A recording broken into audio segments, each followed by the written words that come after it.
더 퍼스트 티 드링킹 퀸. 1662년 영국 찰스 2세와 정략 결혼한 포르투갈의 왕녀 캐서린. 그녀의 혼수품은 오늘날 영국인들이 가장 사랑하는 음료가 됐는데요. 바로 차입니다. 동양의 진귀한 닭이들과 우아한 차 예절로 캐서린은 당시 영국 상류층들의 마음을 사로잡았습니다.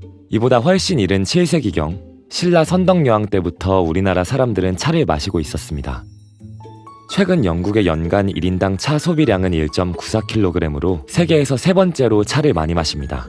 반면 한국은 1인당 0.17kg에 불과합니다. 한국의 차 문화는 긴 시간 동안 어떤 일이 있었던 걸까요? 차는 카멜리아 시넨시스 종의 차나무 잎으로 만들어집니다. 한국은 신라 42대 흥덕왕 때 사신 대렴이 당나라에서 가져온 차 종자를 지리산에 심으면서 차나무 재배가 시작되었습니다. 고려시대부터 불교와 함께 차 문화는 전성기를 맞이합니다. 고려 귀족들은 하루 3번 차를 마시는 다시, 티타임을 즐겼는데요. 그 흔적들을 고려시대 작품 속에서도 찾아볼 수 있습니다. 하지만 유교사회였던 조선시대부터 차의 암흑기가 시작됩니다. 조선은 차례를 지낼 때도 비싼 차 대신 술을 올렸고 차 생산을 제한했습니다. 차의 발전이 가로막히게 된 것이죠. 일제강점기에는 서양식 홍차가 수입됩니다. 개화기 모던보이 신여성 사이에서 홍차는 신식 문화로 큰 인기를 끌었습니다. 이후 1970년 동서식품의 인스턴트 커피가 출시되고 크게 히트했는데요. 커피는 저렴한 가격과 달달한 맛으로 한국인의 대중적인 기호식품이 되었습니다. 반면 차 소비량은 제자리를 걸었죠.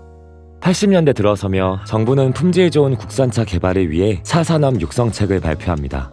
1984년 다방에서는 7종류 이상의 국산차를 의무적으로 판매하기도 했습니다. 대부분의 나라들은 소득이 늘면 건강에 대한 관심도 커지고 차 시장의 규모도 함께 증가합니다. 하지만 한국은 상황이 조금 다릅니다. 보이차, 마테차, 콤부차 등 거쳐간 유행들은 많았지만 한국 차 시장 증가로 이어지지 못했습니다. 왜일까요? 우리나라에서 차는 커피만큼 일상에서 쉽게 마실 수 없습니다. 우리가 카페에 가면 바리스타가 직접 에스프레소를 내려주죠. 하지만 입차를 제대로 우려주는 곳은 찾기 힘듭니다. 반면 중국, 일본, 대만 등 동아시아의 카페나 찻집은 스트레이트 티에 주로 자국의 잎차를 넣어 마십니다. 이 국가들은 차를 대량 생산하기 때문에 품질 경쟁이 치열한 데다 차가 저렴하고 공수도 쉽습니다. 우리나라는 차밭은 많지만 대부분 소규모로 운영되고 있어 품질 좋은 차를 저렴하게 구하기 어렵습니다. 그 결과 차 시장이 성장하지 못하면서 글로벌 차 브랜드들에 관심받게 되었습니다. 차는 어쩐지 번거롭고 어렵다는 고정관념도 있습니다. 차 예절과 차 도구들은 전통적인 사용법과 순서들이 정해져 있었습니다. 그러다 보니 간편함과 신속함을 선호하는 현대인에게는 번거롭고 어렵다고 느껴질 수 있습니다. 하지만 결국 차는 기호식품입니다. 얼마든지 형식과 전통에 얽매이지 않고 취향에 맞게 마실 수 있죠.